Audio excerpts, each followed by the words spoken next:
Good morning everyone.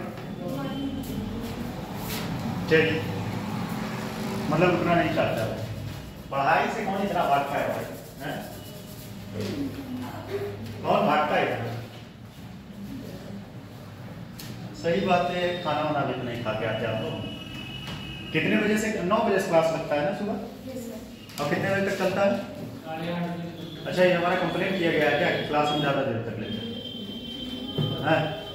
तभी तो हमको बोले आपकी क्लास के बाद में 4-5 लोग लगते हैं, इसलिए बोल रहे हैं 4-5 लोग। हाँ, कल तो सर मतलब सैटरडे को तो हम 5 लोग रह गए थे। फ्री में मिल रहा है तब भी नहीं। आप भी नहीं रुकती। आप भी देखे थे कल भाग रहे थे। हम जब निकले हमारे पीछे आप भी निकले, हमसे आगे। अच्छा, एक क्लास, ठीक है। चलिए, उत्तर प्रदेश की आंतरिक सुरक्षा। ठीक, ये आज आपका टॉपिक है। लैंड रिफॉर्म खत्म हो गया था। इसमें 4-5 टॉपिक, 3-4 टॉपिक और है। उत्तर प्रदेश की स्वास्थ्य व्यवस्था है, इंटरनल सिक्योरिटी तो ये है ही है। उसके बाद उत्तर प्रदेश की स्वास्थ्य व्यवस्था, और एक बात और है, उत्तर प्रदेश का कुछ करंट अफेयर है। तो जो करंट अफेयर का क्लासेज है उसमें आपका जो है विधानसभा और विधानसभा, राज्यपाल, और उसके बाद जो है क्या नाम है, पंचायती राज व्यवस्था, ये 3 टॉपिक खत्म हो जाएगा। मिला जुला के करंट अफेयर वाले टॉपिक में कुछ बहुत विशेष नहीं, कुछ योजनाएं हैं। तो जब खत्म होगा ये पूरा यूपी सब, तो योजनाएं हम बता देंगे। ठीक है, छूटेगा नहीं आपका, इतना भरोसा रखिए। और लोग बस इतने लोग हैं कि और लोग हैं? अच्छा, आ रहे हैं, और सब महारथी बाहर है, हवाबाजी कर रहे हैं। चलिए देखिए, उत्तर प्रदेश की आंतरिक सुरक्षा। पहली बात तो ये, उत्तर प्रदेश की आंतरिक सुरक्षा में सबसे ज्यादा समस्या क्या क्रिएट करता है? नक्सलवाद।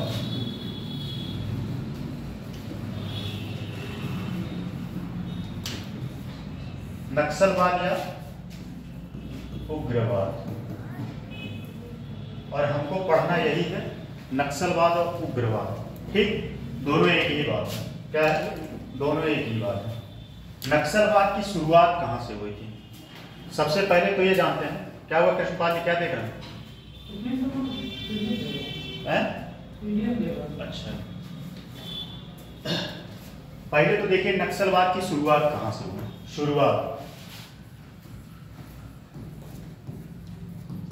यह शुरुआत हुआ था 1967 में पश्चिम बंगाल से। कहां से?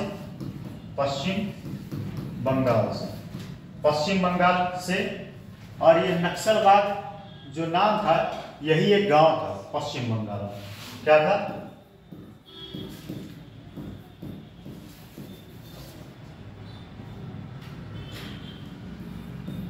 नक्सलवाद। ये गांव था, और उस गांव से, नक्सलवाद गांव का नाम फिर से देख लीजिएगा। ठीक है, नक्सलवाद या नक्सलवाड़ी। ठीक, तो ये गांव था, ये नक्सलवाड़ी। नक्सलवाड़ी ये गांव था। इस गांव से ही नक्सलवाद की शुरुआत हुई थी। कब हुआ था? 1967 में। होने के पीछे का कारण क्या रहा? कारण कुछ रहा होगा, तभी यहां से शुरू हुआ। कारण ये था कि जो जमींदार वर्ग थे, वह जो है किसानों का शोषण कर रहे थे। और किसानों का शोषण कैसे कोई करेगा? कैसे कोई करेगा बताइए? जमीन से ज्यादा टैक्स लगाते या कर वसूलते। ठीक, तो ये उनके जो है अंदर जो है असंतोष की भावना उत्पन्न हुई, और वह जो है उग्रवाद पे उतर आए। उग्रवाद पे, ठीक, उग्रवाद पे उतर आए। तो वहीं से जो है, अच्छा एक चीज और ध्यान दीजिएगा, नक्सलवाद सबसे ज्यादा कहां पनपते हैं?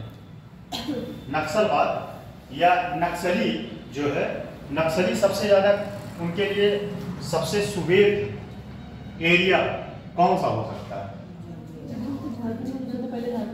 बताइए।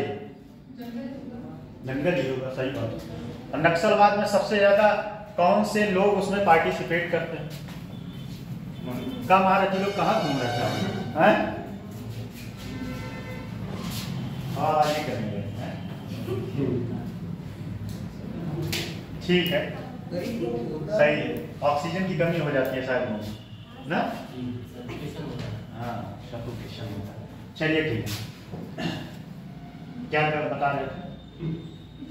नक्सल, हाँ ठीक है। शुरुआत इसका 1967 में हुआ, पश्चिम बंगाल से हुआ। पश्चिम बंगाल का एक गांव था नक्सलवाड़ी, वहां से इसकी शुरुआत हुई। और शुरुआत होने के पीछे का कारण था कि जो जमींदार वर्ग थे वो किसानों का शोषण कर रहे थे और बधुआ मजदूर,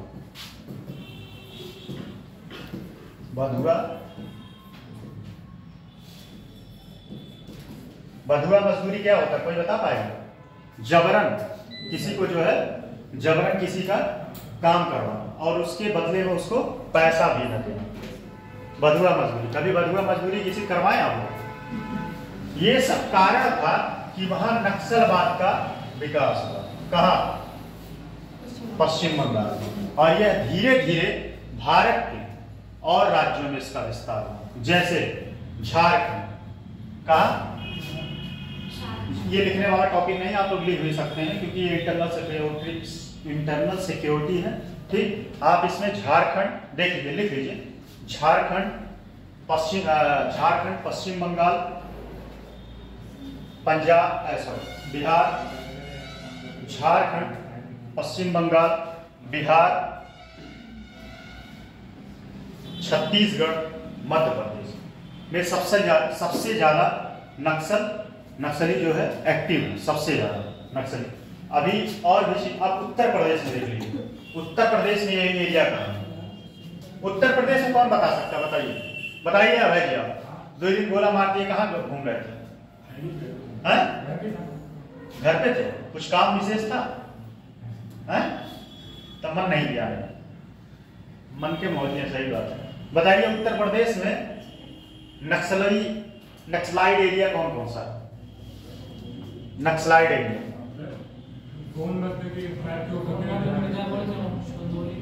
सोनभद्र और मिर्जापुर और चंद्रौली, एकदम सर। सोनभद्र,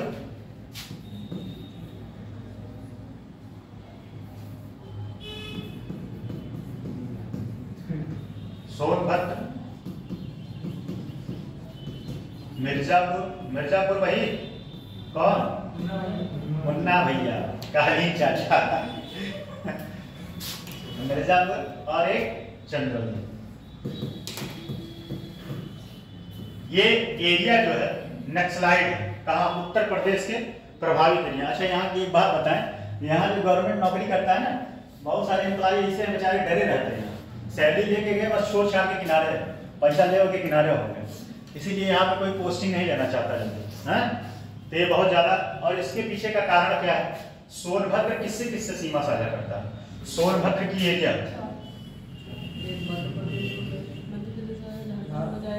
सोनभद्र वाला एरिया ही है ना,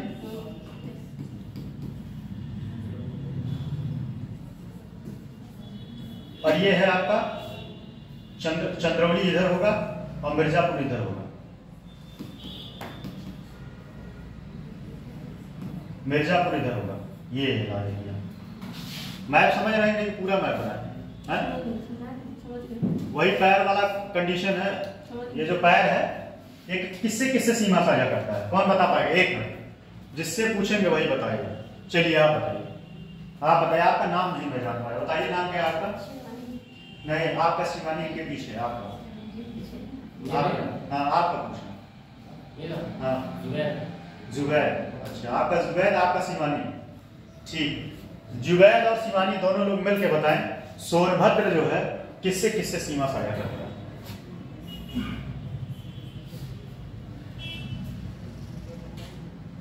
बताइए, आप बगल में बताएं, आपका क्या नाम? नाम बताइए, तो ये नहीं पूछना है, यहाँ तक सुना ही नहीं, जो भी नाम हुआ। खुशबू, अच्छा खुशबू जी आप बताएं किससे सीमा साझा करता है? चलिए सायरा जी बताएं।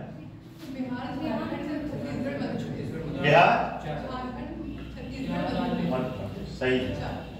बहुत सही, 4 जिले से, और इसी कारण की वजह से 4 राज्यों से, इसी वजह से सबसे ज्यादा नक्सलाइट एरिया यही है। और नक्सलाइट एरिया के पीछे एक कारण और है, यहाँ पे सबसे ज्यादा क्या है, जनजातियां हैं। और एक बात और बता दें, जो जनजाति लोग हैं सबसे ज्यादा नक्सलाइट वही हैं। उसके पीछे कारण क्या है, जनजाति लोगों को लगता है कि हमारे अधिकारों से जो है सरकार नए नए नियम कानून बना के हमारे अधिकारों से हमको वंचित कर रही है। जैसे वन कानून लाना, ठीक है, भूमि सुधार कानून ले आना, ये सब कानून ला के उनको लगता है कि कहीं ना कहीं हमारे अधिकारों का हनन हो रहा है। ये इतनी बात समझ में आई कि नहीं? अब थोड़ा सा और आगे चलते हैं। ये कैसे विकास हुआ, कहां से हुआ, नक्सलाइट का मतलब ये समझ में आया कि नहीं आया? तेज तो बोलिए भाई। जैसे लगता है एकदम जान ही नहीं आपने शरीर में। इसको इरेज कर दें।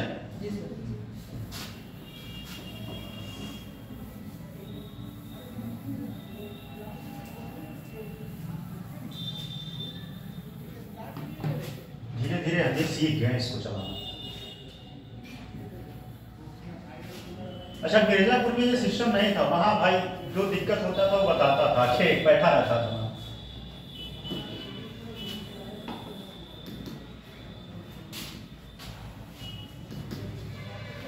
पहली बात तो समझिए नक्सलाइट क्या है,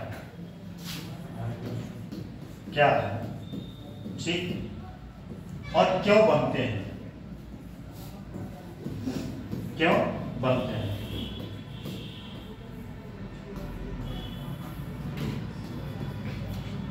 ऐसे जनजाति या समूह जिनको लगता है कि उन्हें सामाजिक सुख सुविधाओं से वंचित अपने आप को महसूस करते हैं। लिख लीजिए, यह एक ऐसी मानसिकता है, पॉकेट में क्या है, यह एक ऐसी मानसिकता है जिसमें लोगों को लगता है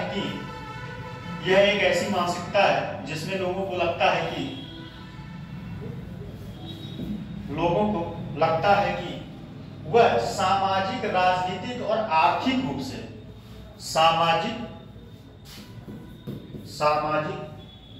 राजनीतिक और आर्थिक रूप से क्या है, आर्थिक रूप से वंचित उन्हीं लोगों के दिमाग में, ठीक, ज्यादातर विद्रोह की भावना पनपती है। जैसे एक सीधा सा एग्जांपल मैं बताऊं, जैसे इसी क्लास में विद्रोह की भावना कैसे उत्पन्न हो सकता है। सारे लोग बैठे, किसी 2 व्यक्ति को जो है बाहर कर दिया, कह दिया जाए वहां से पढ़ो, तो क्या होगा, उसके अंदर विद्रोह की भावना पनपेगी, वो विद्रोह करेगा, धीरे धीरे लोगों को और कन्विंस करेगा, अपने विचारों को अवगत कराएगा, धीरे धीरे अपने विचारों से अवगत कराएगा, लोग हो सकता है उसके विचारों को एक्सेप्ट करें और उसकी संख्या बढ़ती जाए, और बढ़ती जाए तो वह विद्रोह पे उतर जाए। अच्छा, एक चीज और है, यह जो है सरकार पर भरोसा नहीं करती। जो सरकार नियम कानून बनाती है वह इस पे भरोसा नहीं करती। इनको लगता है कि सरकार जो नियम कानून बना रही वो कहीं ना कहीं हमारे लिए नुकसानदेह है, वह हमें जो है हमारे अधिकारों से वंचित करती है, ठीक। फिर इसके बाद इसमें लिखिए कारक क्या है, नक्सलाइट के लिए कारक कौन कौन से जिम्मेदार है, लिख लीजिए। पहला लिखिए इसमें सामाजिक आर्थिक कारक, सामाजिक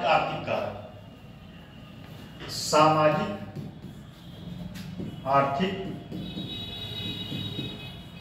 कारक। इसमें कौन कौन आएगा, इसमें आएगा बेरोजगारी,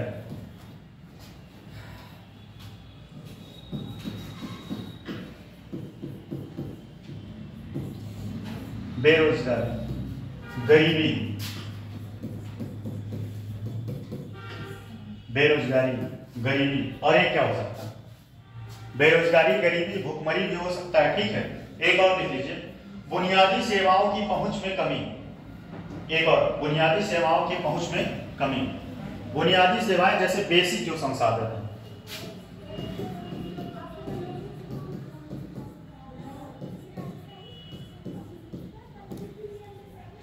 बुनियादी सेवाओं से दूरी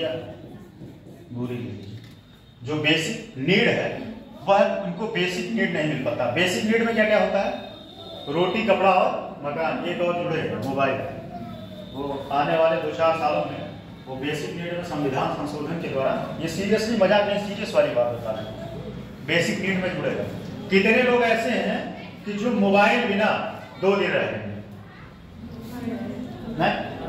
ठीक है, हमें अपना फोन दे दीजिएगा 2 दिन सिम, ठीक है।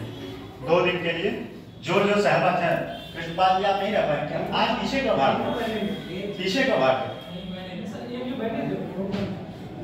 पीछे आगे बैठिए, जगह है, संख्या भी काफी कम लग रहा है, बहुत सारे लोग गायब हैं।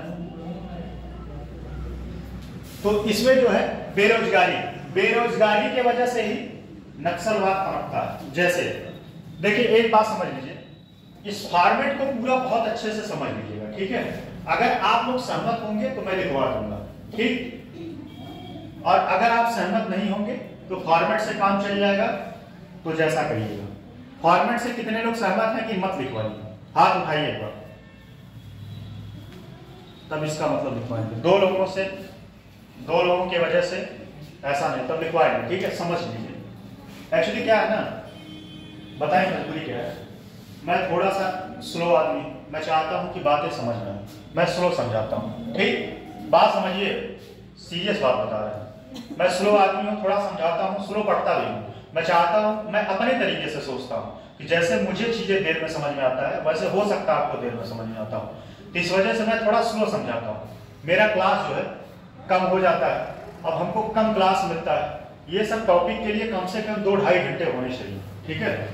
अब 3 क्लास 4 क्लास में कहते हैं खत्म करो, क्या करो भाई? या तो छोड़ के भागो, अब वो हमसे हो नहीं पाता।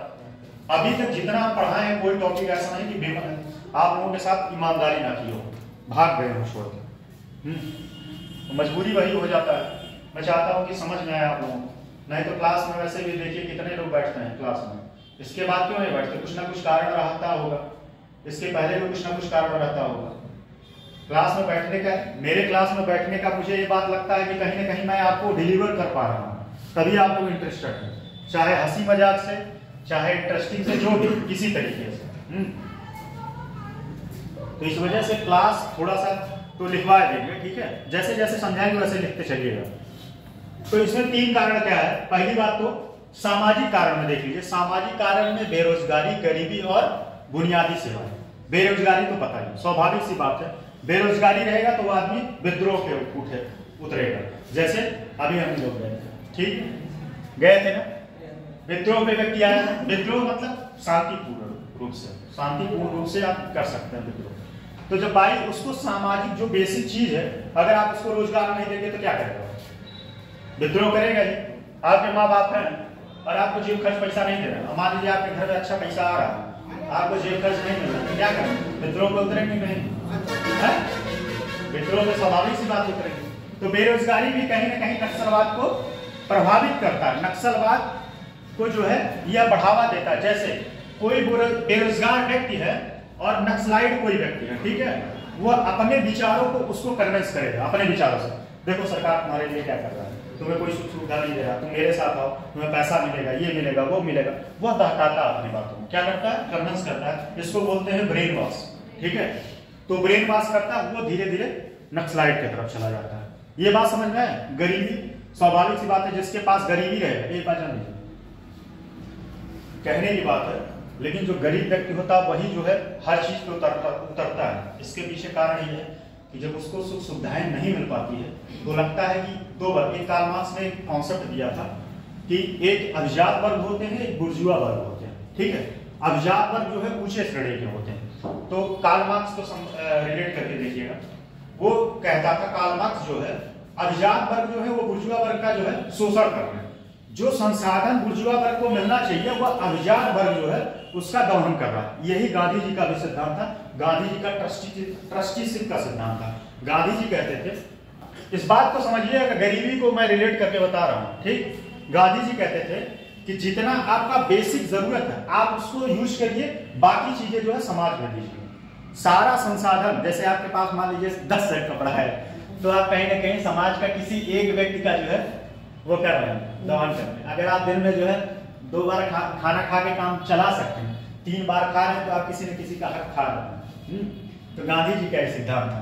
तो गरीब सर खाना भी ना खाए, भूख लगेगी तो खाएगा। अगर आप 2 बार खा के काम चला, अच्छा एक बात सुनो, जैसे भात मान लीजिए आप 3 बार खाती हैं, ठीक।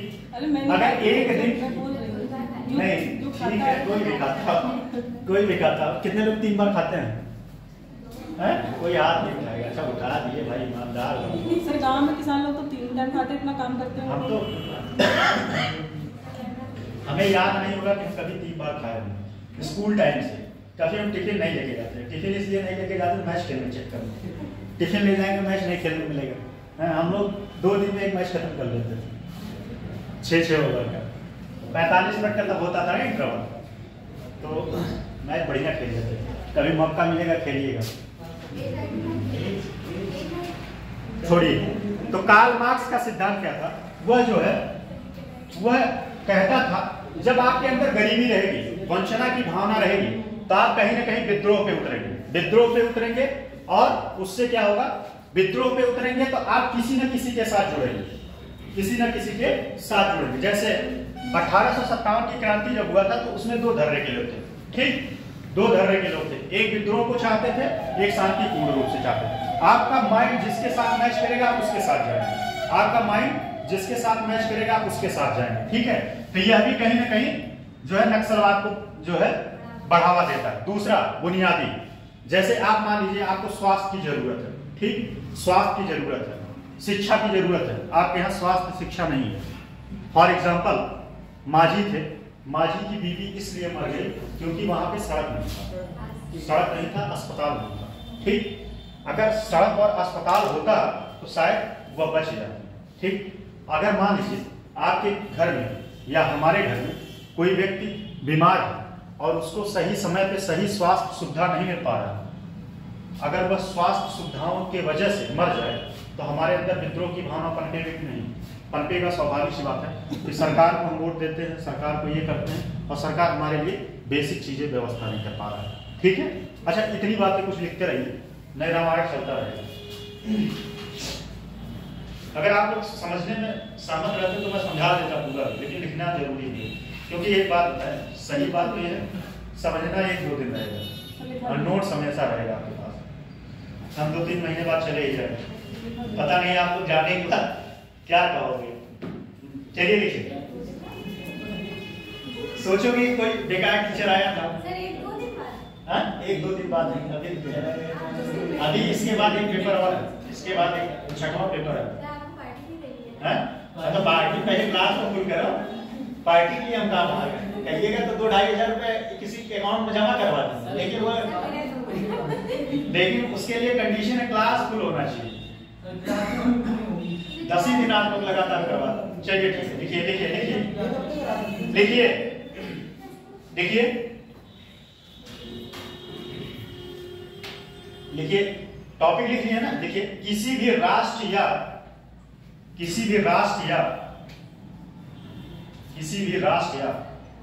कुछ लोग जो है गायब हो गए क्लास, पहले आते थे ज्यादा संख्या रहता था।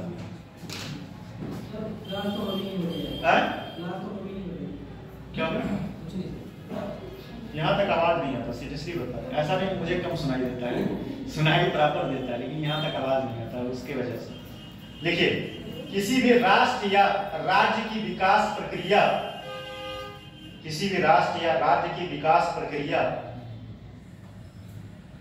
वहां की कानून व्यवस्था एवं सुरक्षा प्रणाली से, वहां की कानून व्यवस्था एवं सुरक्षा प्रणाली से प्रभावित होती है। जिस राष्ट्र में शांतिपूर्ण, शांतिपूर्ण वातावरण एवं मजबूत कानून व्यवस्था होती है, मजबूत कानून व्यवस्था होती है।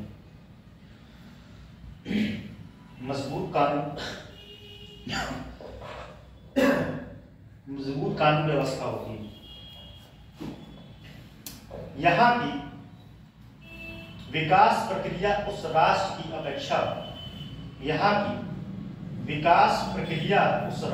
अपेक्षा अधिक तीव्र एवं वहाँ की विकास प्रक्रिया उस राष्ट्र की अपेक्षा अधिक तीव्र एवं अस्थायी होती है, जहाँ पर अशांतिपूर्ण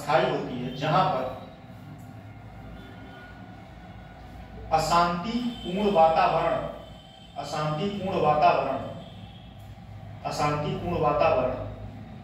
एवं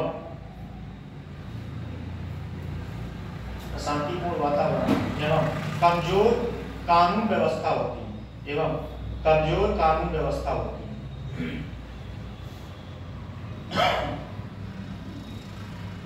उत्तर प्रदेश में अच्छा, बिहार कोई लोग डाले नहीं फॉर्म? बीपीएससी कोई डाला कि नहीं? नहीं डाला कोई नहीं। उस प्रदेश की कमजोर कानून व्यवस्था होती है। उस प्रदेश में नक्सलवाद, आतंकवाद, एक बात ध्यान दीजिएगा, समझिए, सुनिए, नक्सलवाद और आतंकवाद दोनों अलग अलग हैं, ध्यान दीजिएगा। नक्सलवाद आपके ही देश में पनपते हैं, आतंकवाद बाहर से आते हैं। इन दोनों को एक मर्ज मत करिएगा, नहीं तो कंफ्यूजन हो जाएगा।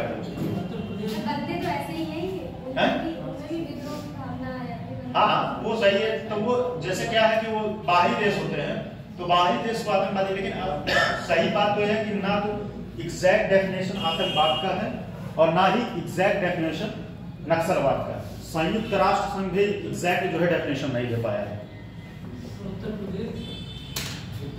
नक्सलवाद और आतंकवाद, उत्तर प्रदेश में नक्सलवाद और आतंकवाद नेपाल के साथ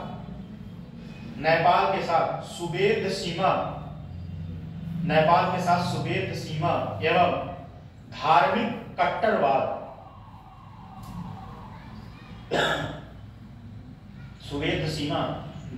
कट्टरवाद, जाति करते जाइएगा, जाति संघर्ष, साइबर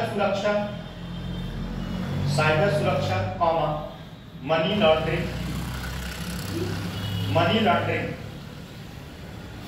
लॉन्ड्रिंग के कॉन्सेप्ट किसको पता है? क्या होता है लॉन्ड्रिंग? मतलब साफ सफाई करना, किस तरीके से पैसे मतलब अगर देखा तो दूसरे देश में ब्लैक मनी भेजना, और मतलब जो ब्लैक मनी होती है वो दूसरे देश में भेज के अपने देश में जैसे उद्योग लगाना या कोई प्रोडक्ट भेजना, इस तरह से उसको गाइड। चलिए, टॉपिक है, समझा दीजिए अच्छे से, बताए आप, लेकिन वही है कि जो चाह रहे थे सुनना वो नहीं बता पाया। साइबर सुरक्षा, मनी लॉन्ड्रिंग इत्यादि जैसी कई सुरक्षाएं समस्याएं विद्यमान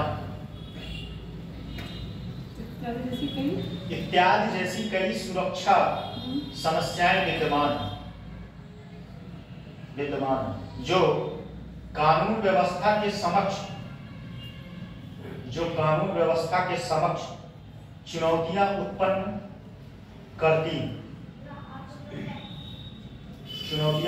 करती और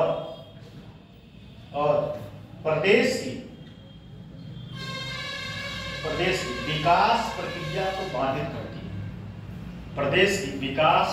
को बाधित करती है। अब एक काम करिएगा, मैप कितने लोग बना लेंगे बताइए?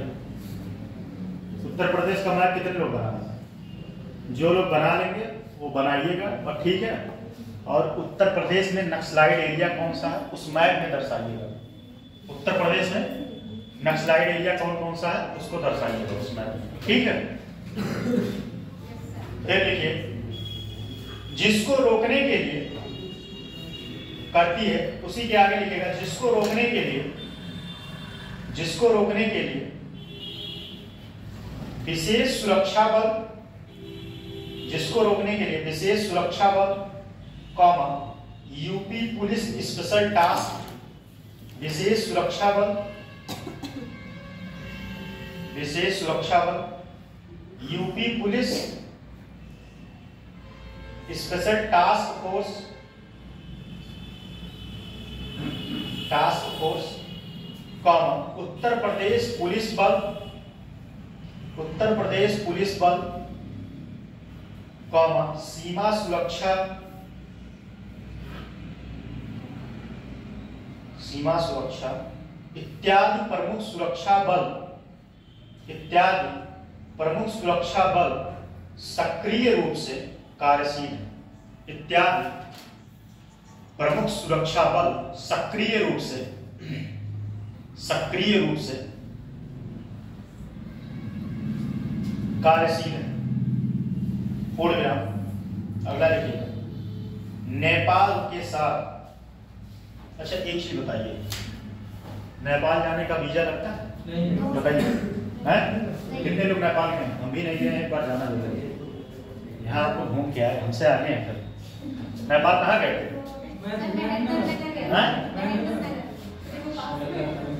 अभी गए थे नेपाल? एक बार हमें भी जाना है नेपाल, घूम के आते हैं।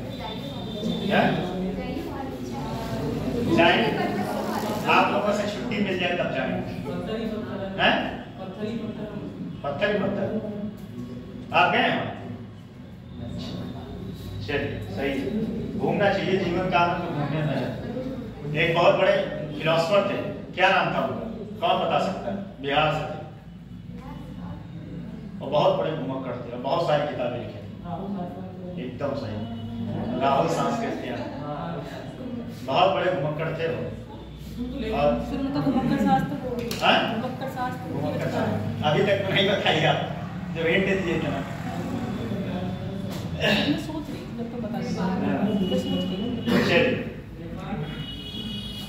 एक बात जान लीजिए, घूमने से ना दो चीज आता है, एक माइंड में पॉजिटिविटी आता है, और उसके बाद जो है दिमाग रिफ्रेश होता है और एनर्जी बढ़ता है, पॉजिटिविटी आती है, और आप अच्छे से मन लगा के काम कर सकते हैं।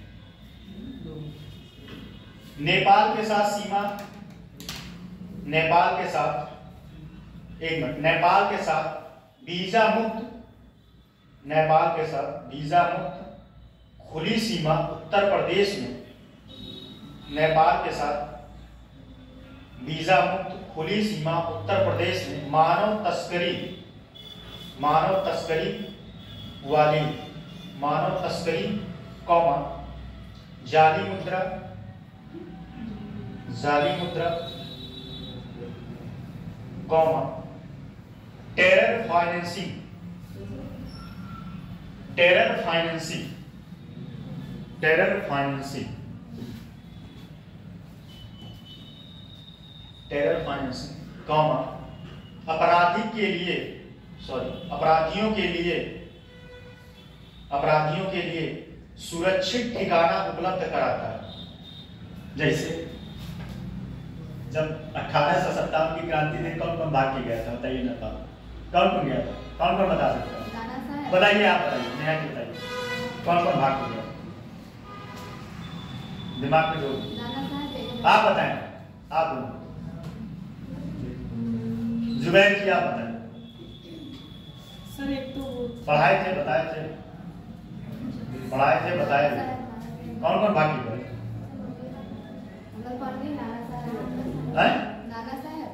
और बेगम हजरत महल, सही। तात्या टोपे भी गए थे, लेकिन उनको तराई क्षेत्र में, झलकारी बाई भी था, झलकारी बाई, तात्या टोपे भी गए थे, लेकिन यही तराई क्षेत्र गोरखपुर में उनको बस निपटा दिया, निपटा दिए, मतलब समझ गए ना? हाँ,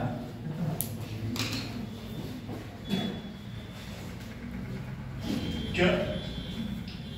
के लिए ठिकाना उपलब्ध कराना इत्यादि। जैसे सुरक्षा एवं कानून व्यवस्था, लिख लिया ना, टेरर फाइनेंसिंग, अपराधियों के लिए सुरक्षा ठिकाना उपलब्ध कराना इत्यादि जैसी सुरक्षा एवं कानून व्यवस्था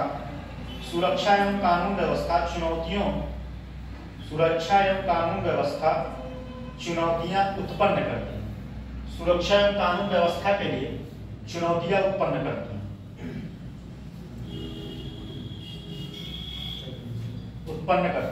ठीक है।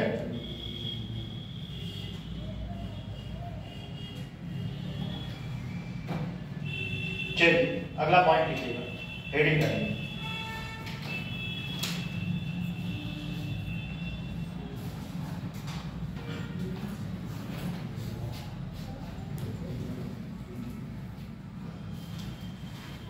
देखिए हेडिंग डालिएगा, नक्सलवाद के उदय के कारण, नक्सलवाद के उदय के कारण, नक्सलवाद के उदय के कारण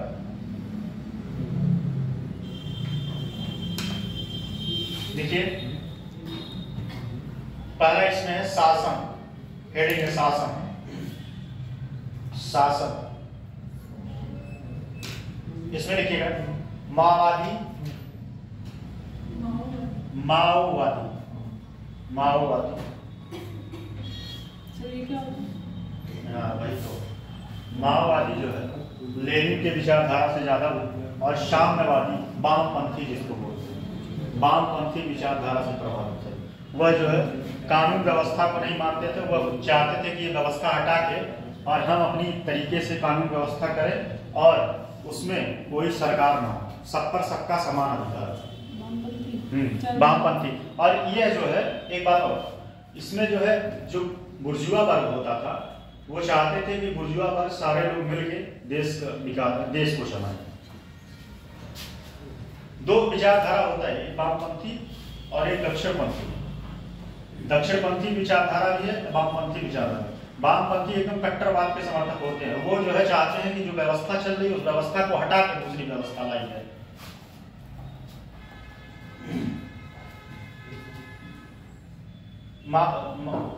माओवादी प्रभुत्व वाले क्षेत्रों में शासन की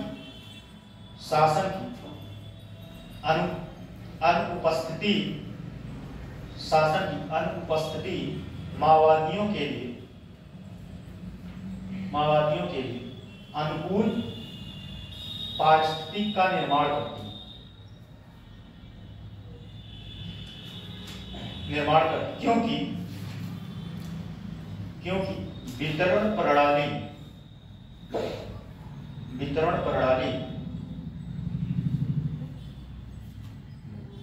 हत्याओं और डराने धमकाने के माध्यम से समाप्त हो जाती है,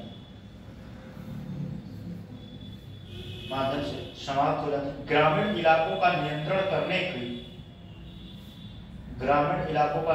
करने की माओवादियों की रणनीति में पहला कदम। जैसे ग्रामीण इलाके जो नहीं होते हैं वो चाहते हैं कि इस इलाकों पर मेरा कब्जा हो जाए और मैं लोगों को जो है ब्रेन वॉश करूं और सारे लोग मेरे अकॉर्डिंग हो जाए। ठीक है, यही सेम कॉन्सेप्ट जो है आतंकवाद करते हैं। आतंकवाद भी क्या करते हैं, वो शुरू से ही, अच्छा ये बात जान लीजिए, आतंकवाद इतना भयंकर ब्रेन वॉश करते हैं, ब्रेन वॉश को मैं भी बहुत जबरदस्त कर सकता हूँ। सही बताया, सीरियसली ये भगवान कुछ गुण दिए हैं मुझे। हाँ, ब्रेन वॉश सच में भगवान कुछ गुण दिए हैं, इसको मैं एक्सेप्ट करता हूँ। कोई व्यक्ति परेशान हो उसको ले आइए, मैं ब्रेन वॉश कर दूँ, गारंटी लिख के दे रहा हूँ। अगर होना डाइवर्ट हो गया तो कहिएगा, लिख के दे रहा हूँ इस बार। ऐसे वो लोग बहुत जबरदस्त ब्रेन वॉश करते हैं। तो ब्रेन वॉश ऐसा करते हैं कि बस उनको लगता है कि बस जो कुछ है वो राष्ट्र है और कुछ नहीं। हाँ, ये खाएं बताते आपको, इससे क्या मतलब है? आप कहाँ से सीखे थे? ये हम क्यों बता दें? जादू टोना नहीं सीखे हैं भाई, जादू टोना समझिए। ब्रेन वॉश लॉजिक बातें कर करके मैं व्यक्ति को कन्विंस करूंगा, लॉजिक बातें। ये नहीं कि जादू टोना कोई बहुत खिला दिया, ऐसा कुछ नहीं है। सबको तो नहीं कर पाऊंगा। कभी कोई व्यक्ति परेशान होगा ले आइएगा मेरे पास, किसी भी समस्या, जीवन के किसी समस्या से, जीवन के किसी समस्या से, नहीं वो नहीं, जीवन के किसी समस्या से परेशान होगा तो ले आइएगा मेरे पास। चलिए अगला लिखिए, सामाजिक आर्थिक सांस्कृतिक कारक। सर इसे पूरा बोल दीजिए, खत्म हो गया ये। सर एक और ग्रामीण इलाकों का नियंत्रण करने में, ग्रामीण नियंत्रण करने की माओवादियों की पहली रणनीति, माओवादियों की रणनीति में पहला कदम होता है, माओवादियों की रणनीति में पहला कदम होता है।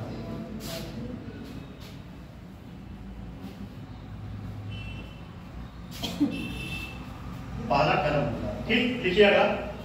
सामाजिक आर्थिक और सांस्कृतिक कारक, सामाजिक आर्थिक और सांस्कृतिक कारक लिखिए, इसमें हेडिंग है, लिखिए कई पर्यवेक्षकों ने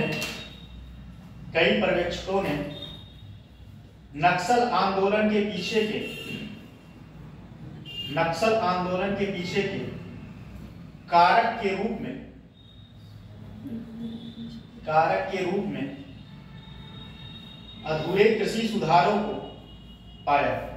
कई पर्यवेक्षकों ने नक्सलवाद आंदोलन के पीछे के कारण के रूप में अधूरे कृषि सुधारों को पाया, अत्यधिक गरीबी, भूमिहीन किसानों का शोषण, आदि और आदिवासी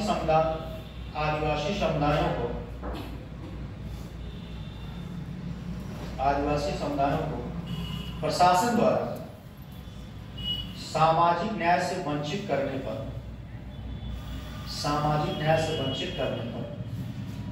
जनता और वामपंथी आदिवासियों समुदायों को प्रशासन द्वारा सामाजिक न्याय से वंचित करने पर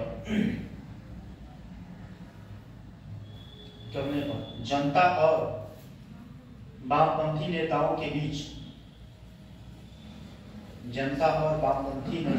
के बीच असंतोष को जन्म दिया। जो आदिवासी होते हैं ना, जब कोई उनके मान लीजिए उनके शोषण किया जा रहा है या किसी भी तरीके से उनको प्रताड़ित किया जा रहा है, तो वो जो थाने वाने जाते हैं जल्दी उनकी शिकायत सुनी नहीं जाती, ठीक है। और थाने में वही नहीं, सबकी बात यही है, अगर कोई गरीब व्यक्ति है तो पहली बार तो उसका जल्दी नहीं सुना जाएगा। अगर आपके पास धन बल है तो बातें जल्दी सुनी जाती है, धन बल नहीं है तो बातें। एक साउथ की एक मूवी आई थी, उसको हम देखे तो उस मूवी का ख्याल नहीं कर पा रहे, बहुत बेहतरीन मूवी थी और वह ऑस्कर के लिए भी नॉमिनेट हुई, बेस्ट एक्टर का अवार्ड मिला था उस एक्टर को, राष्ट्रीय मतलब भारतीय राष्ट्र का मिला था। एकदम सही, बहुत बेहतरीन, कभी देखिएगा भीम, हाँ कभी देखिएगा, फुर्सत रहे, देखने के बाद सच में रो देंगे, देखने के बाद बहुत जबरदस्त एक्टिंग किया है। और उसमें दिखाया गया है, उसमें एकदम दिखाया गया किस तरीके से प्रताड़ित किया जाता है जनजाति। ये सब मूवी देखना चाहिए, लेकिन आप लोग ये सब नहीं देखेंगे, फालतू मूवी देखेंगे बैठ के।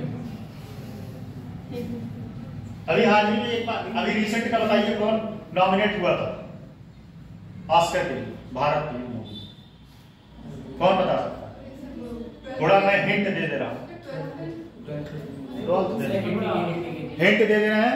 किरण राव और आमिर खान उसको प्रोड्यूस किए थे और उसमें गाना एक बहुत फेमस गाना, वो सजनी रे,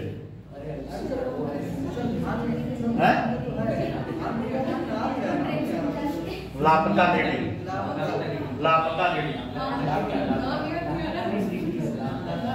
चलिए हो गया।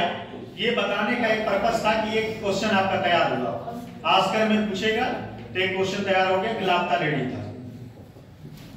अगला है भूमि संबंधी कारक, अगला पॉइंट है भूमि संबंधी कारक। भूमि संबंधी कारक, जनजाति भूमि का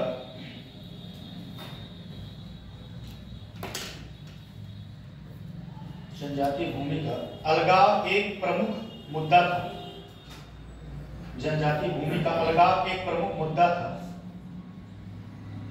जिसने उनके आर्थिक कल्याण को पंगु बना दिया।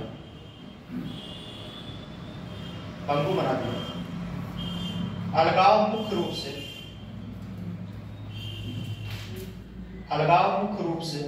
साहूकारों के जाल के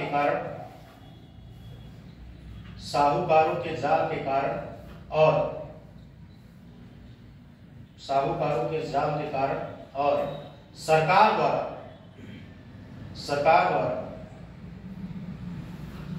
पारंपरिक रूप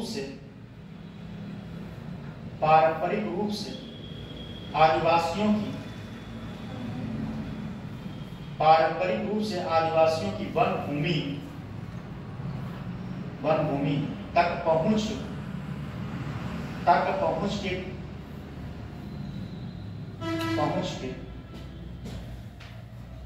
के प्रतिबंधों के कारण भी हुआ। लिख लीजिए तो मैं बताता हूं कारण हुआ। खनन और भूमि हस्तांतरण के कारण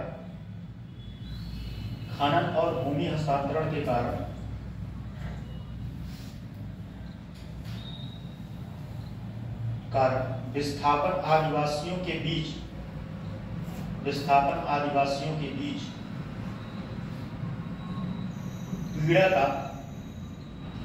पीड़ा का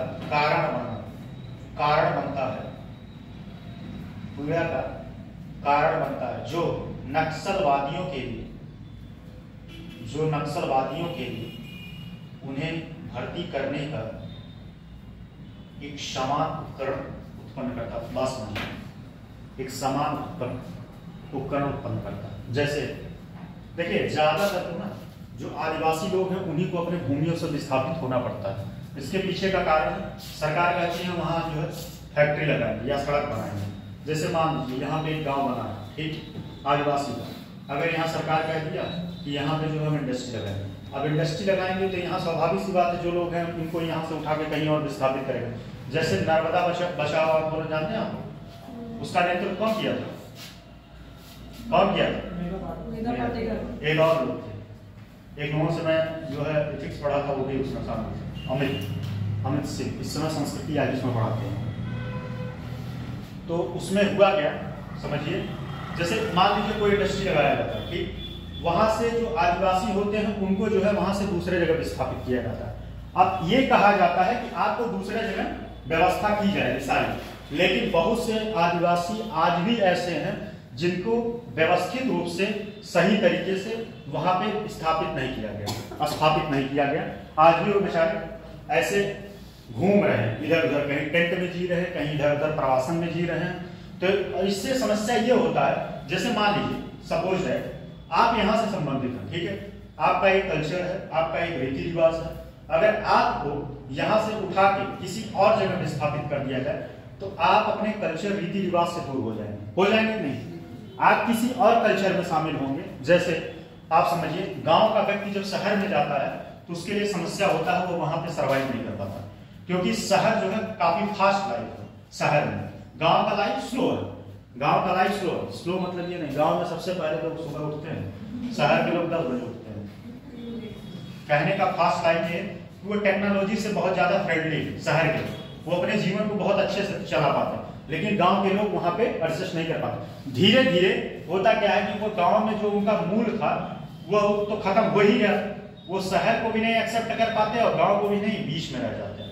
तो इससे कहीं न कहीं उनकी अस्थायित्व का, व्यक्तित्व का विनाश होता, हनन होता, ये सब समस्याएं होती है विस्थापन से। बात समझे कि नहीं? अगला लिख लीजिए विधायी कारक। विधायी कारक को पहले समझ लीजिए। विधायी कारक सन 2006 में विधायी कारक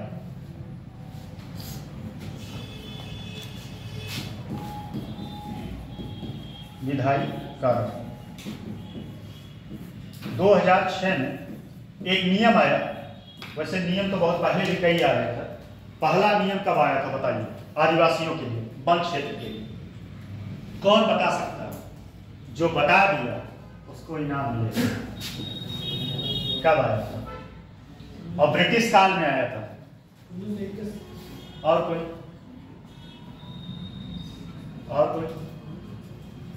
नहीं बता? चलिए पूछेंगे, टाइम जाएगा। 1927 पहला नियम यही आया था।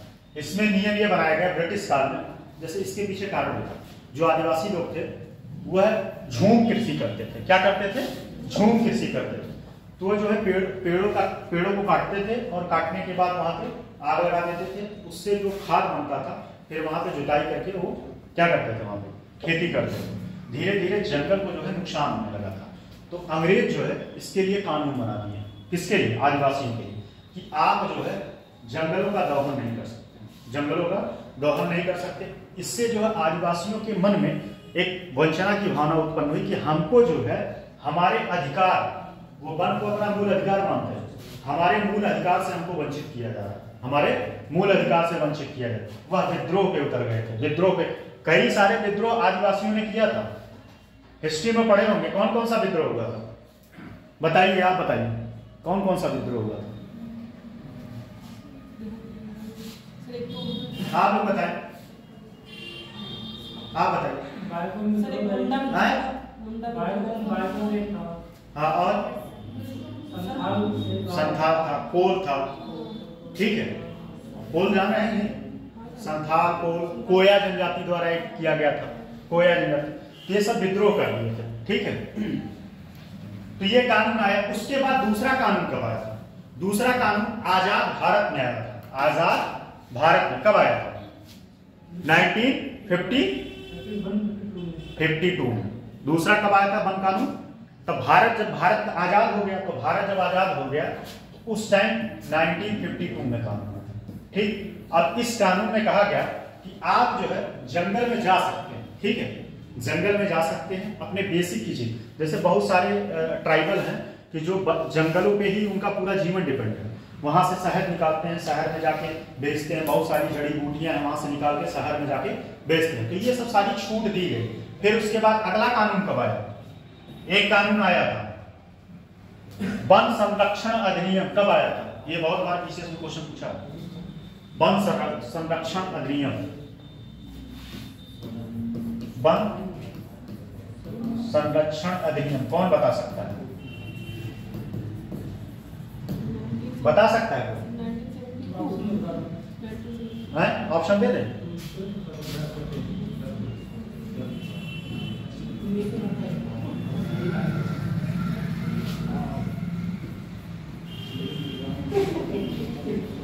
बताइए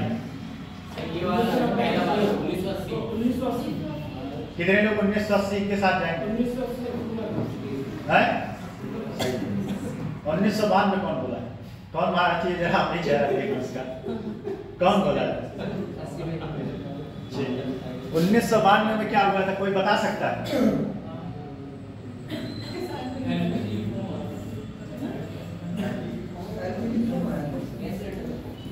हाथी बचाओ, हाथियों का जो है 1992। ठीक, इसको टॉपिक को लिखिए। ये बात समझा दी। अब लिखिए टॉपिक।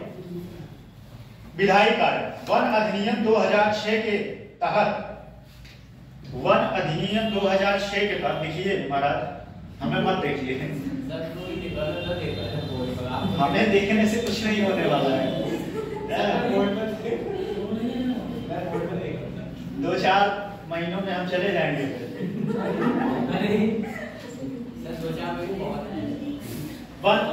वन अधिकार अधिनियम 2006, वन अधिकार अधिनियम। लेकिन यहाँ जाने के बाद मुझे थोड़ा सा दुख हुआ। जब उसे आया तो दुख नहीं हुआ था, वहां इतना इंटरेक्ट नहीं हो पाया था, चाहे रहा। वन अधिनियम 2006 के तहत, वन अधिनियम 2006 के तहत वन में रहने वाले अनुसूचित जातियों, अनुसूचित जाति अनुसूचित जाति ने अनुसूचित जनजाति कर दिया। अनुसूचित जाति और जनजाति दोनों अलग अलग हैं। हाँ, अनुसूचित जाति किसको बोलते हैं? अनुसूचित जाति को एससी बोलते हैं। भाई साहब आप लोग हमको इतना कंफ्यूज कर रहे हैं। आप बताएं प्रिंसिपल, अनुसूचित जाति एसटी बोलते हैं। अनुसूचित जाति सब जो एसटी का ही है, नया ग्रुप है जो नहीं, अनुसूचित जनजाति दूसरा, अनुसूचित जाति पूछ रहे हैं। अनुसूचित जाति बता रहे हैं। अनुसूचित जाति समाज का वह वर्ग होते हैं जो जाति के आधार से बनाते हैं। ओबीसी क्या है? ओबीसी एक मिनट सुनने दीजिए, क्या ओबीसी बोलते हैं पिछड़ा वर्ग समाज का वह भाग जो आर्थिक रूप से सामाजिक रूप से पिछड़ा है। अनुसूचित जाति सही है, एससी आते हैं। ठीक, अनुसूचित लिखिए, अनुसूचित जनजाति, जाति नहीं अनुसूचित जनजाति। अनुसूचित जनजाति और अन्य पारंपरिक वन निवासी, कॉमन अन्य पारंपरिक वन निवासी कामा वन अधिकारों के लिए भूमि का स्वामित्व का दावा करने के लिए, भूमि का स्वामित्व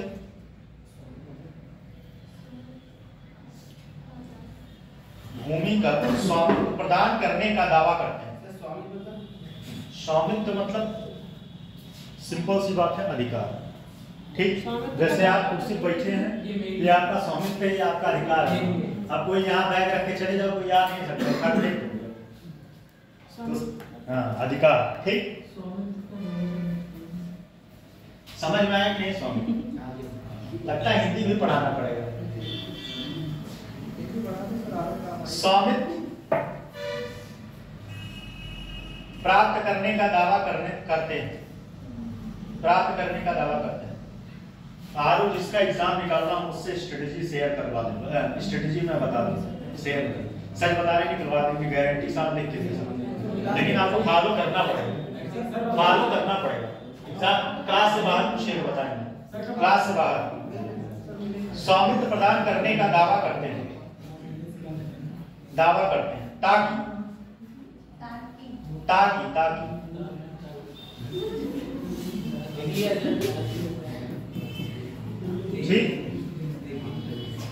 ताकि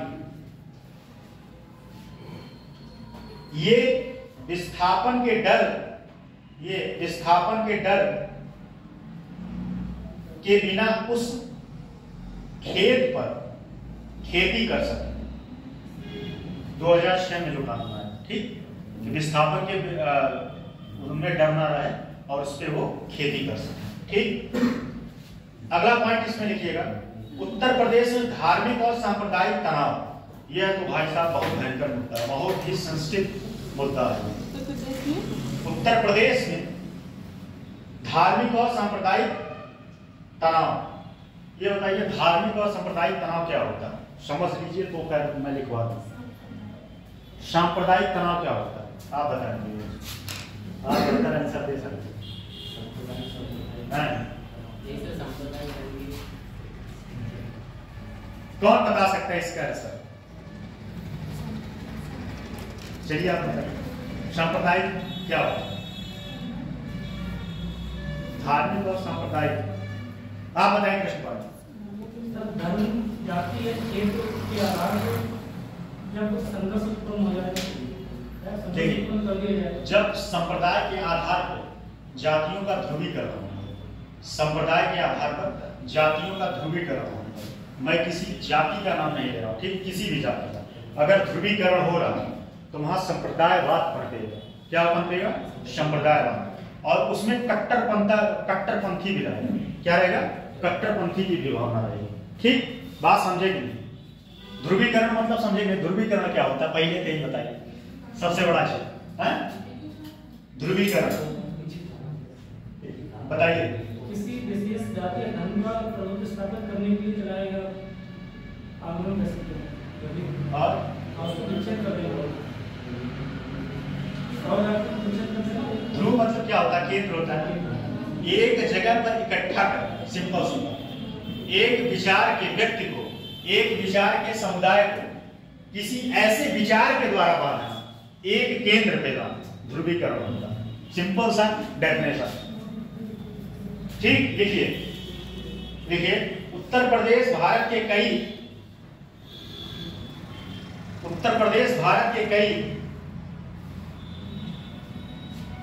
कई राज्यों की तरह धार्मिक और सांप्रदायिक तनाव से जूझ रहा है। जैसे एग्जांपल समझिए, मुजफ्फरपुर में दंगा हुआ था, ठीक, भयंकर दंगा हुआ था, धार्मिक, और उसके बाद एक इधर पूर्वोत्तर में, पूर्वी यूपी में, वहां पे भी दंगा हुआ था, किसी व्यक्ति को काट दिया गया था, ठीक। तो ऐसा संप्रदाय बात को बढ़ावा देते हैं। धार्मिक सांप्रदायिक तनाव से जूझ रहा है।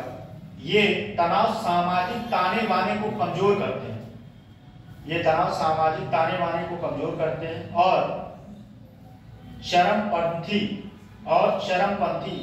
समूहों को पनपने का अवसर देते हैं। वही नक्सलवाद, चरमपंथी समूहों को पनपने का अवसर देते हैं।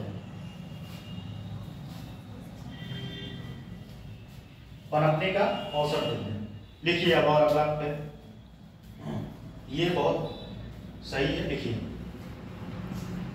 उग्रवाद और नक्सलवाद के उदय के कारक। उग्रवाद और नक्सलवाद, एक मिनट ऐसे लिखिएगा, इसका हेडिंग ऐसे लिखिएगा, विकास और उग्रवाद में संबंध। विकास और उग्रवाद में संबंध,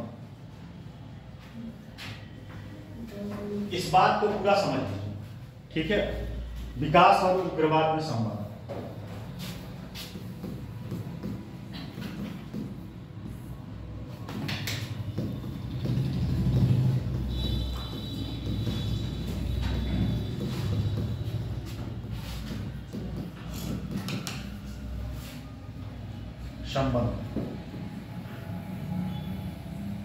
ठीक, देखिए स्वाभाविक सी बात है, जब विकास होगा तो उग्रवाद पनपेगा। जैसे समझिए, कोई मान लीजिए कोई वन क्षेत्र है, या ऐसे समझिए नदी जोड़ो अभियान।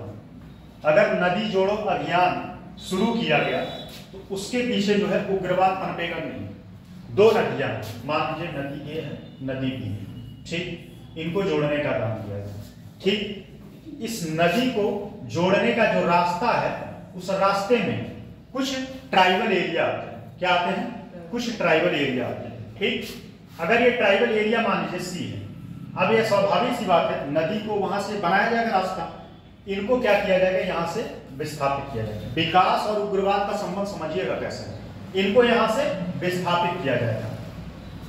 पहले तो ये विकास का काम हो रहा है, नदी को जोड़ने का विकास का काम कैसे हो रहा है, जब दो नदियां जुड़ेगी तो उससे कृषि का सिंचाई अच्छे से होगा, ठीक है, पानी की व्यवस्था अच्छे से होगी, और जब कृषि का व्यवस्था अच्छे से होगा, सिंचाई अच्छे से होगा, तो उपज अच्छे से होगी, और उपज अच्छे से होगा तो स्वाभाविक सी बात है इनकम ज्यादा बढ़ेगा। ये विकास का कार्य है। अब उग्रवाद कैसे पनपेगा? उग्रवाद पनपेगा जैसे यहाँ पे मान लीजिए इस एरिया में ए से और बी में, नदी ए से नदी बी के बीच में कोई ट्राइबल क्षेत्र आता है। अब उस ट्राइबल क्षेत्र को वहां से विस्थापित करके किसी दूसरे स्थान पे ले जाए, मान लीजिए स्थानीय युवा कि आपको यहाँ पे आपका व्यवस्था किया गया। अब सबसे ज्यादा यह विद्रोह क्यों करेंगे? विद्रोह सबसे मूल बात तो यह है कि उस जगह से इनकी भावनाएं जुड़ी रहती हैं। क्या रहती हैं? भावनाएं, संस्कृति, ठीक, भूमि, ये सब चीजों से उनका जुड़ाव होता है। और जब जुड़ाव होता है, क्या हुआ, इतना गजब कॉन्सेप्ट समझा रहे हैं, आप लोग बात कर रहे हैं, दिमाग खराब हो जाता है, सीरियसली बता रहे हैं।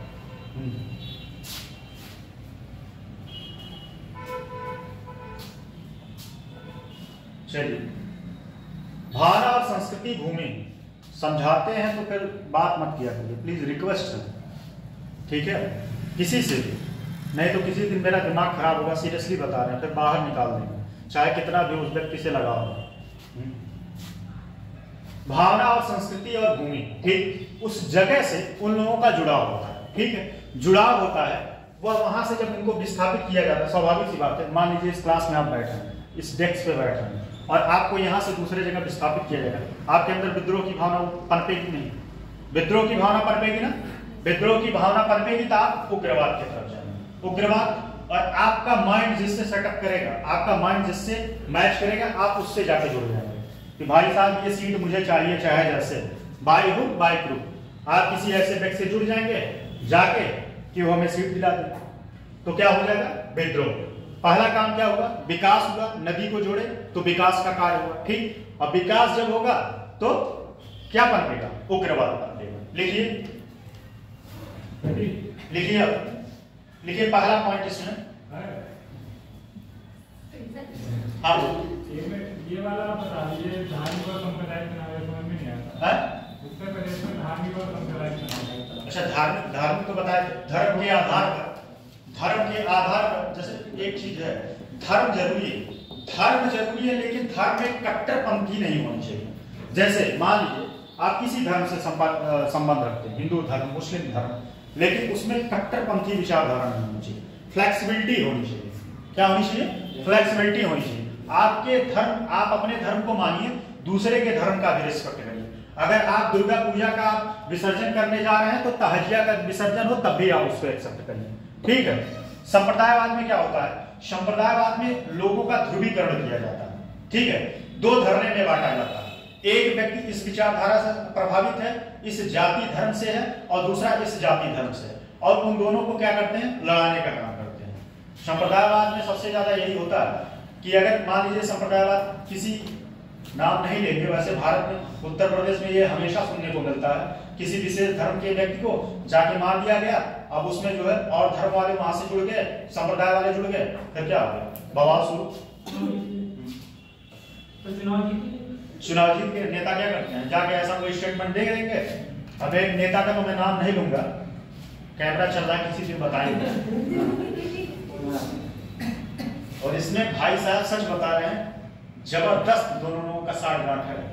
एक आता है गलत स्टेटमेंट देगा, दूसरा उसके अगेंस्ट जाके अच्छा स्टेटमेंट देगा, और दोनों एक दूसरे से मिलेंगे। लेकिन मैं नाम नहीं लूंगा, हाँ, कभी बताएंगे क्लास के बाद, नहीं तो मेरे ऊपर केस हो जाएगा भाई। सही में ये अपलोड होता है।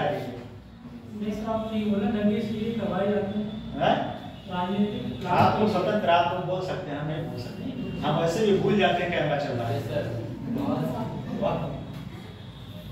लिखिए पहला, इसी में लिखिए, विकास और उग्रवाद के बीच, विकास और उग्रवाद के बीच, विकास लिखिए, हेडिंग के बीच है, ये लाइन स्टेटमेंट है, मतलब व्याख्या। विकास और उग्रवाद के बीच संबंध जटिल और बहुआयामी, जटिल और बहुआयामी। विकास की कुछ पहलुओं का उग्रवाद के प्रसार में, विकास के कुछ पहलुओं का उग्रवाद के प्रसार में योगदान हो सकता है, जबकि अन्य पहलुओं का विकास के कुछ पहलुओं का, विकास और उग्रवाद के बीच जटिल संबंध और बहुआयामी है। विकास की कुछ पहलुओं का उग्रवाद के प्रसार में योगदान हो सकता है, जबकि अन्य पहलुओं का उग्रवाद को कमजोर करने में मदद मिल सकता है। अन्य पहलुओं का उग्रवाद को कमजोर करने का मदद मिल सकता है। जैसे अगर कोई ट्राइबल क्षेत्र है, वहां कनेक्टिविटी अच्छी हो जाए। कनेक्टिविटी मतलब क्या होता है? जाने आने की व्यवस्था, ठीक, अच्छी सड़क बन जाए, अच्छे वहां पे जो है पुलिस स्टेशन स्थापित कर जाए, डाटा सेंटर हो जाए, तो वहां उग्रवाद पनपेगा? नहीं पनपेगा, क्योंकि कोई फोन किया, ट्रेस किया, कहां से है, ट्रेस करो, उसको उठाओ, ले आओ, फिर हवेली ले आओ, उसका हो जाए सेवा, हवेली ले आओ, सेवा हो जाए, फिर उसके बाद क्या करेंगे? धीरे धीरे वो भावनाएं दब जाएंगे। देखिए लिखिए, इसमें कुछ विशेष पॉइंट, सब पॉइंट लिख लीजिए, कुछ विशेष पॉइंट को लिखवा लेंगे। कमजोर शासन और भ्रष्टाचार के पॉइंट नहीं लिखवाएंगे। पहला टॉपिक इसमें है कमजोर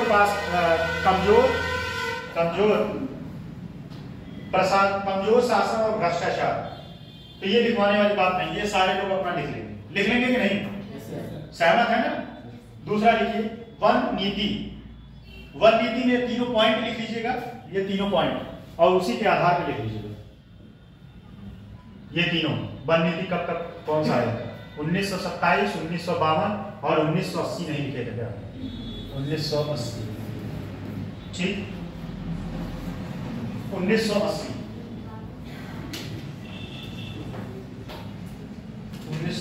ठीक। लिख लेंगे ना वन नीति के बारे में कैसे भावनाएं पनपती हैं। अगला लिखिएगा भूमि से अलगाव, जो कि लिखवा चुके हैं, भूमि से अलगाव। अगला पॉइंट विस्थापन और पुनर्वास। लेकिन एक बात ध्यान दीजिएगा, जब आप आंसर लिखेंगे तो ये सारे पॉइंट में दो पॉइंट लिखना पड़ेगा, तभी आपका आंसर कंप्लीट माना जाएगा। ये नहीं कि आप भी ऐसे हेडिंग लिख के चले जाए, तब तो फिर एग्जाम में कहेगा बेटा देखो नंबर देते हैं, तो हमको बोला देगा, तुमको बड़का बोला दे दे।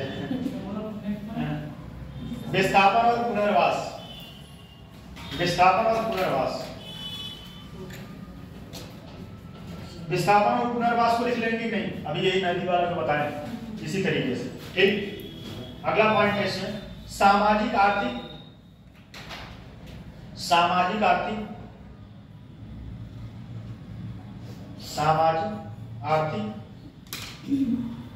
सीमांतीकरण, सीमांतीकरण, सीमांतीकरण,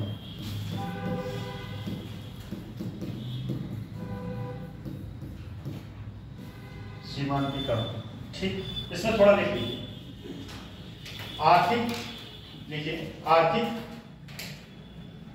आर्थिक असमानताएं, गरीबी और आर्थिक असमानताएं, गरीबी और बुनियादी, आर्थिक असमानताएं, गरीबी और बुनियादी सेवाओं और अवसरों तक पहुंच की कमी, पहुंच की कमी से, पहुंच की कमी से हाशिए पर जाने, हाशिए पर, हाशिए पर जाने, बचने की कमी, कमी से हाशिए पर जाने, हाशिए पर वो नहीं धान काटने वाला हाशिया, हाँ हाशियाकरण मतलब क्या हुआ? हाँ तो वही बताइए, कौन बता सकता है? हाशिए पर जाने का मतलब क्या होता है?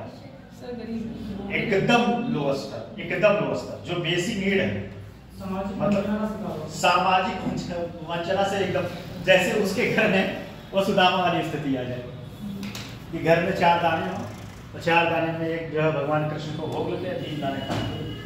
आज के समय किसी पेट भरेगा?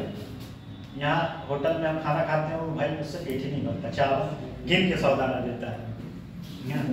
सही में कभी कभी हमें अलग से लेना पड़ता है। अरे कितना रोटी दे देंगे, शरीर से हमारे लगता है कि हम 2 रोटी खाने वाले हैं।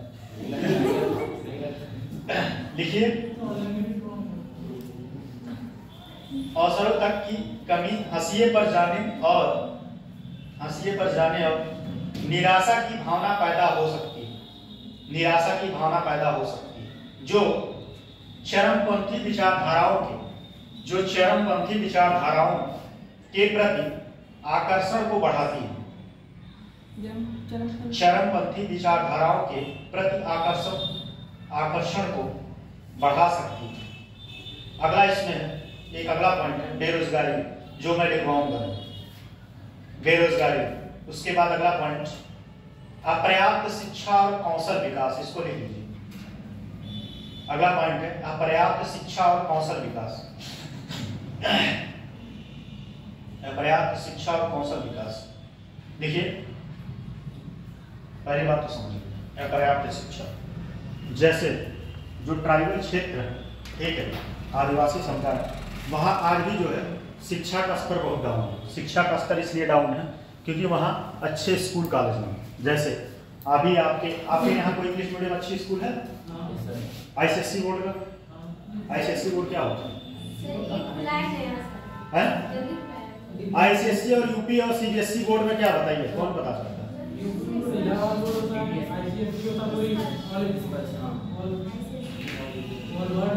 वही कहने मतलब, ठीक है, आप लोग ज्ञानी, ज्ञान है। देखिए जो ट्राइबल क्षेत्र है वहाँ पे अच्छे स्कूल में होने की वजह से अच्छी शिक्षा नहीं मिल पाती, और जब अच्छी शिक्षा नहीं मिल पाती तो उनका विकास, उनका सामाजिक विकास या मानसिक विकास नहीं हो पाता।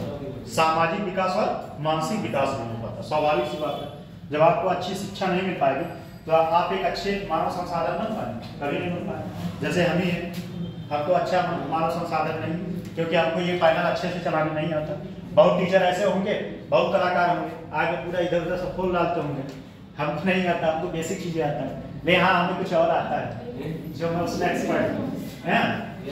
तो वही चीज है, बातें क्या है कि जैसे उनको अच्छी शिक्षा नहीं मिल पाती, अच्छा से जो है कौशल नहीं मिल पाता, इस वजह से वो मुख्य धारा से वंचित रह जाते हैं, मुख्य धारा से वंचित रह जाते हैं। ठीक, और उनका पीढ़ी दर पीढ़ी वो वंचना चलता रहता है, पीढ़ी दर पीढ़ी वंचना चलता रहता है। ठीक, लिख लीजिए, गुणवत्तापूर्ण शिक्षा और गुणवत्तापूर्ण शिक्षा और कौशल विकास कार्यक्रमों तक सीमित पहुंच, कौशल विकास कार्यक्रमों तक सीमित पहुंच, सामाजिक गतिशीलता और आर्थिक, सामाजिक गतिशीलता और आर्थिक सशक्तिकरण में बाधा बन सकती है। गतिशीलता और आर्थिक सशक्तिकरण में बाधा बन सकती है और चरमपंथी विचारों के प्रति टाइम 12 बज गए, चरमपंथी विचारों के प्रति संवेदनशीलता को बढ़ा सकती है, संवेदनशीलता को बढ़ा सकती है। अब एक हेडिंग और लिखिएगा, ये टॉपिक फिनिश हो जाएगा सर। लिखिए एक हेडिंग, विकास के कुछ पहलू जो उग्रवाद को कम करते हैं। विकास के कुछ पहलू जो उग्रवाद को कम करते हैं, ये सब तो उग्रवाद को बढ़ावा दे रहे थे। ये सब सारे जो मतलब क्या बोलते हैं तथ्य थे, ये सब सारे जो तथ्य थे ये उग्रवाद को बढ़ावा दे रहे हैं। कुछ ऐसे तथ्य हैं जो उग्रवाद को बढ़ावा मतलब रोकेंगे। जैसे देखिए पहला इसमें लिखिएगा समावेशी विकास। समावेशी विकास के बारे में लिख लेंगे कि नहीं आप लोग, लिखवा दें। समावेशी मतलब सबका साथ सबका विकास, सभी जाति वर्ग धर्म को एक साथ लेके चलना, सबको जो भी योजनाएं लागू हो वह सभी के लिए लागू। बात समझे ना? सामाजिक, ये जो है उग्रवाद को कम करने का कारक है। समावेशी विकास। दूसरा, शिक्षा और कौशल में विकास, उनको गुणवत्तापूर्ण शिक्षा दिया जाए, कौशल दिया जाए। जैसे एक स्कूल का खोला गया Eklavya model school. Eklavya model school आवासीय विद्यालय जो ट्राइबल क्षेत्र में खोला जा रहा है। कहाँ? ट्राइबल क्षेत्र में खोला जा रहा है, जिससे उनके बच्चों को पढ़ने का अवसर मिल सके। ठीक, ये सब ऐसे पहलू हैं जिससे जो है उग्रवाद को कम करने का कुछ हद तक है। अगला है सुशासन। इसी में अगला सुशासन, जो कि मैं बहुत डिटेल पढ़ाया हूँ। सुशासन लाके उग्रवाद को रोका जा सकता है। ठीक है, जैसे गुड गवर्नेंस के माध्यम से उनकी बातें जो है, अगर कोई शिकायत लेके जा रहे हैं तो उस पर तत्काल कार्रवाई की जाए, अच्छी स्वास्थ्य मिले, अच्छा शिक्षा मिले, ये सब सारी चीजें मिलेगी तो उनके अंदर विद्रोह की भावना नहीं बनती। ठीक, एक और अगला पॉइंट है सामाजिक न्याय। जैसे सामाजिक न्याय में समझ लीजिए, अगर कोई केस हो रहा है तो उनको उस पर एक वक्त वैसे मिलता है, जिसके पास पैसे नहीं होते उनको सरकारी वकील मिलता है। ठीक है, तो उनको सामाजिक न्याय मिले। समाज में जो भी तत्व हैं, ठीक है, उनसे उनको न्याय मिले। उनके खिलाफ कोई उत्पीड़न कर रहा है तो जो है सरकार को नहीं आएगा, जो प्रशासन में लोग वो एक्टिव होके और उनके प्रति कार्रवाई करें। ये बात समझ में आई नहीं? Topic finish. अगला टॉपिक इसी में, अभी एक टॉपिक नहीं खत्म हुआ, इसका एक पार्ट खत्म हुआ है। ठीक, नक्सलवाद के पनपने के पीछे क्या कारण, अब इसको चुनौतियां पहले हैं तो वो कल बता देंगे, क्योंकि मुझे 12 बजे तक का गाइडलाइन मिला है। आज बहुत लोगों का सांस नहीं हुआ। चलो सही है, पढ़ते रहिए।